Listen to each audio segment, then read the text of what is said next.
So we've been looking into the Working Dogs of Nevada case, and I just wanted to ask, how did this case come to your guys' attention? Was it through social media or through tips? We originally had a tip, basically came through an email from someone who was a former employee of the business. They contacted somebody who in turn contacted us and said, hey, I'd like to pass along this information for you.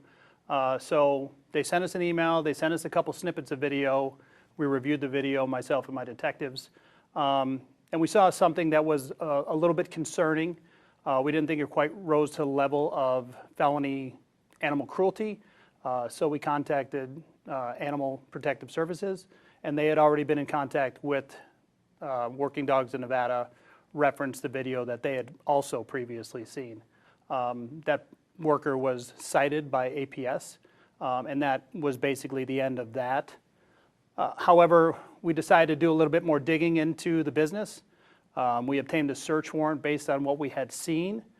We thought we would like to see whatever training practices that they were utilizing at the time. We wanted to take a look at their video just to see if we could see any instances of animal cruelty that we thought rose to the level of a felony that needed to be investigated further.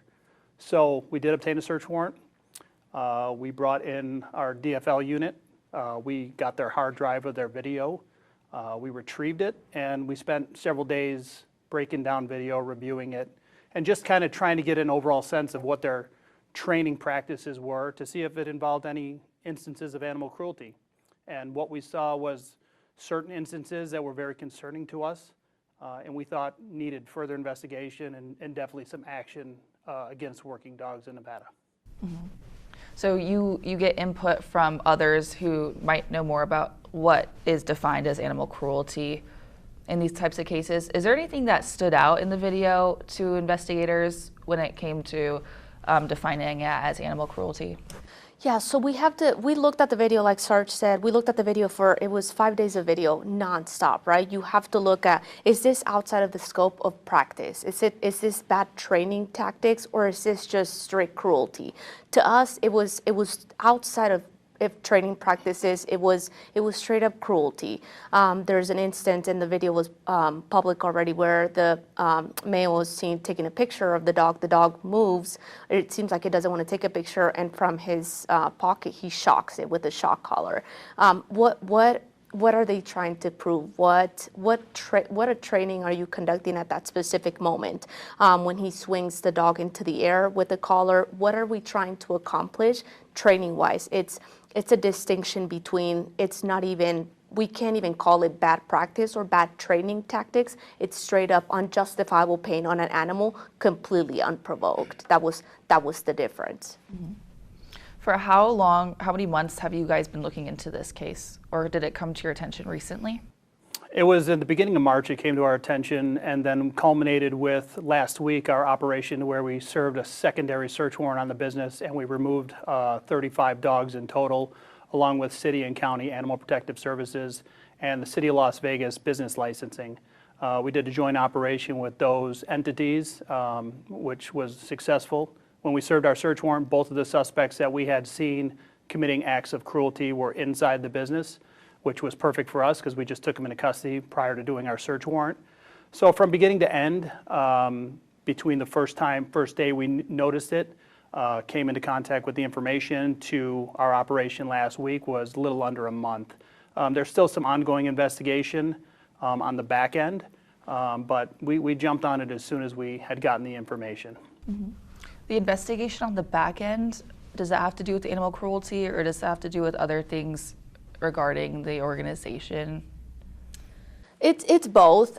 We don't want to be one of those detectives. We try to follow through, right? That means with the DA's office seeking prosecution, because more than making an arrest, it's like we want people to get justice. You know, we want justice to be served for these animals.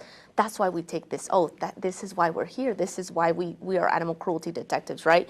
So the back investigation is with the DA's office, seeking prosecution, seeing what's going to happen with those dogs, making sure they get a forever home, you know, seeing that they get a second chance, try to rehab just like we rehab people, right? When they when they escape like a situation at home or something like that. It's the same thing with animals. We're trying to make them happier. We're trying to see that they get happy homes. That includes in the back of the investigation.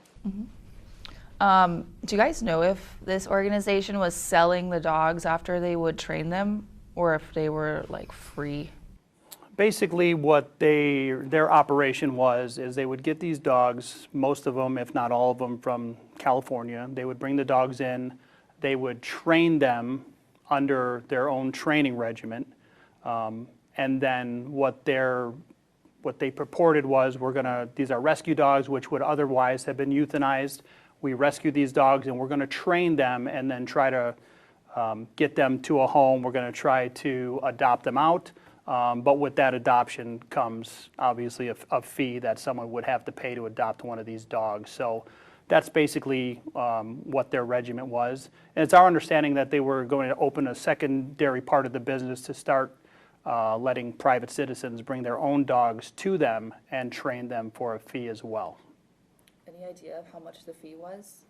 Our understanding is to adopt one of the dogs that got trained at this facility was an upwards of $600 plus, which is an exorbitant amount of money for just an everyday adoption of a rescue animal. Was this organization telling people that they were a nonprofit during any of this time recently? I don't have that information. I don't think they ever did. I don't think they ever. I don't think that they ever categorized themselves as a nonprofit organization. I don't have that information actually. Mm-hmm. Yeah, that's a lot of money for a dog. Is there any idea of what they were training the dogs to be able to do? Like we said, according to them, they rescued, and I think I'd have to put quotes, air quotes under rescue because they really, but according to them, they would rescue dogs from California that otherwise would be euthanized, like Sarge said, and they would train them not for any specific purpose because they weren't like police dogs, they weren't protection dogs, it wasn't like a military training or anything like that. It was just so they would be better behaved, so their adoption, so for them to get adopted would be quicker. That's their training that they would conduct, but not any type of specific training. And that was honestly one of our biggest questions. When reviewing these videos, looking at working dogs in Nevada, and then talking to my detectives, I was like, all right, well, what are they trying to accomplish here? Who are they giving these dogs to, and why do they think they need such a rigorous training process to the point of being cruel and inhumane to these animals?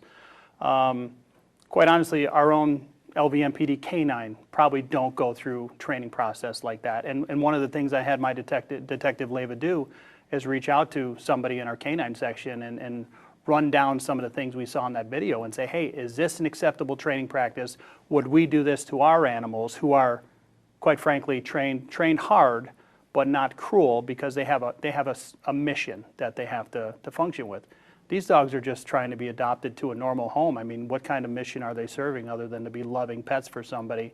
And to go through the training regimen that we saw on video, there's just no excuse for it. Mm-hmm. The suspect, do they have the training, the man who was training the dogs, John, I believe is his name, does he have a history of any criminal behavior, or has he had any patterns of abuse?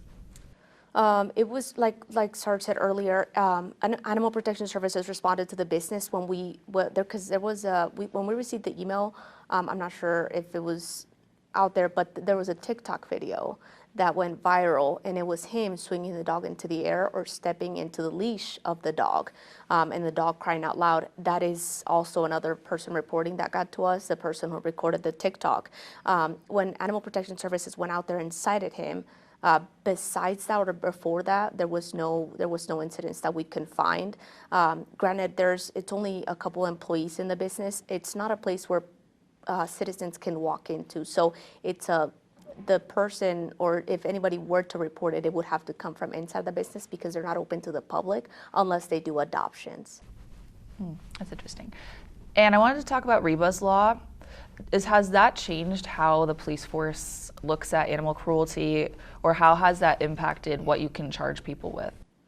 It's this, so the REBA, it's a little misconception with the REBA slot. Nothing changes on our end. We still do the investigation from the beginning all the way to the end. We still work after, like we said, the back end. We still work with the prosecution. We still work with our DA's office.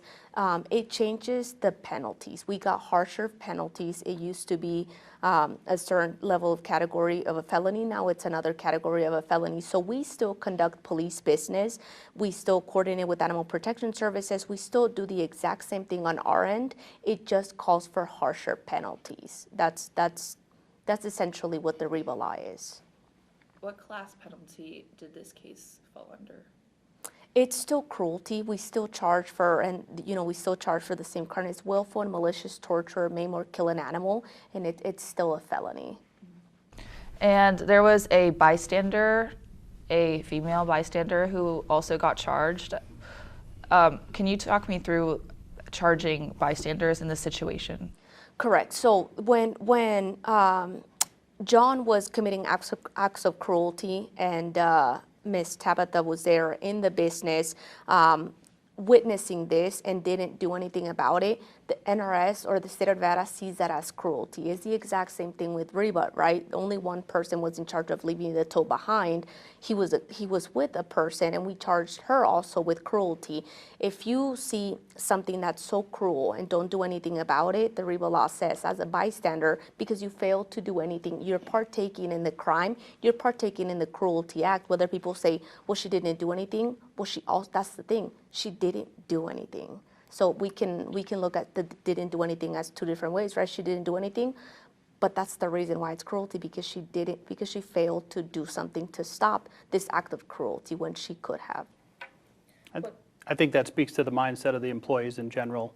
Their mindset is, we're going to train these dogs. Now, what their qualifications for training these dogs are still come into question for us. It sounds like they do their own training of their employees to train these dogs. So what certifications they have, what specific type of actual training they have to train these dogs is up for debate, let's say. But it just goes towards a mindset of this business, that somebody is treating a dog so cruelly under the guise of training, and somebody sitting there with a video camera or a cell phone just watching it and thinking that it's completely acceptable to treat these animals inhumanely. What is your advice to people who might see animal cruelty out there, and what should they be looking out for?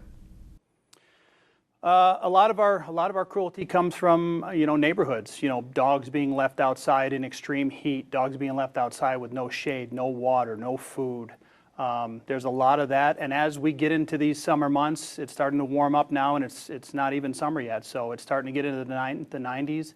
A lot of people need to be wary of not only their own animals, but animals of their neighbors. Hey, if you see an animal that's outside, your neighbor's gone for a long period of time, no water, no shelter, no food, we encourage people to call Animal Protective Services or 311, and we will usually send an officer out there to conduct a preliminary investigation along with Animal Protective Services.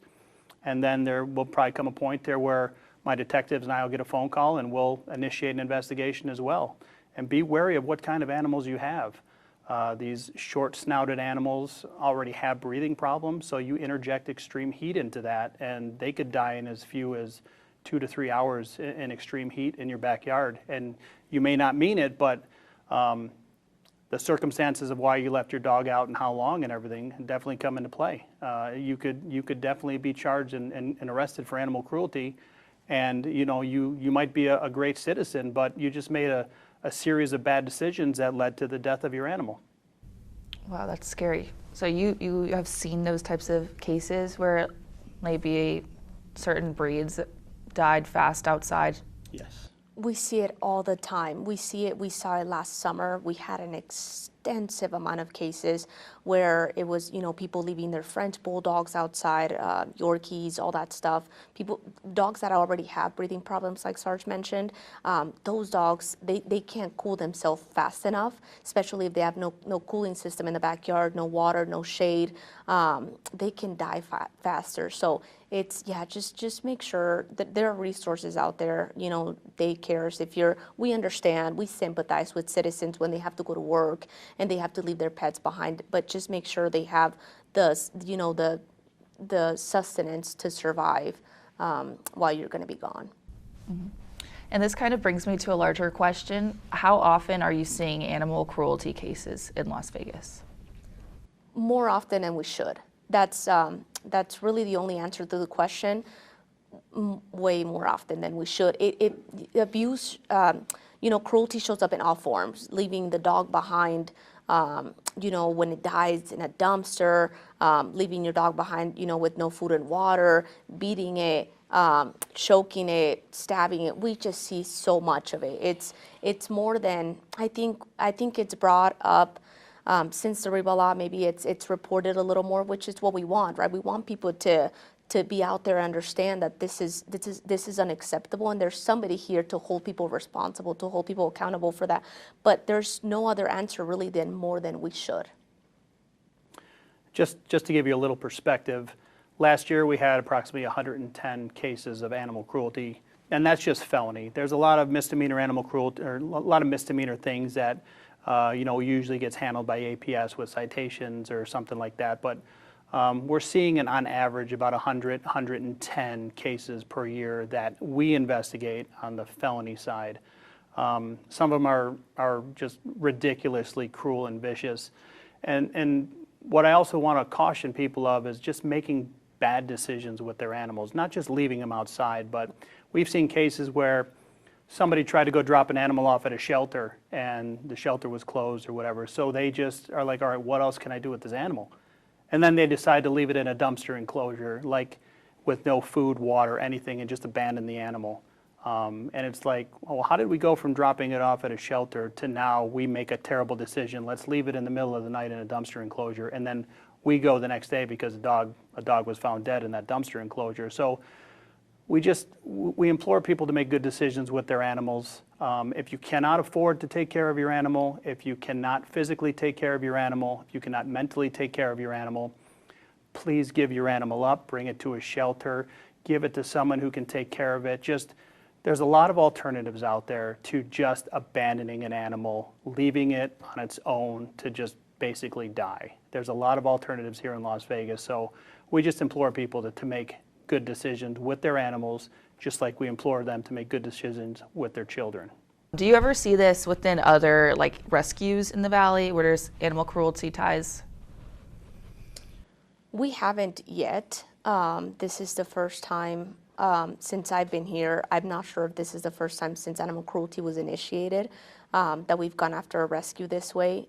Most of our rescues are pretty good. We work extremely close with rescues from everywhere, not just here, California, Arizona. Every rescue, sometimes we go over there and we look at their dogs. We see if we sees a dog from somewhere and it goes to somewhere, we go to make sure the dog is fine. So this is probably the first time, to my knowledge, that we've gone after a rescue like this. Yeah, and all my time I've been here, I can't remember having any issues with a rescue. And quite honestly, why would we?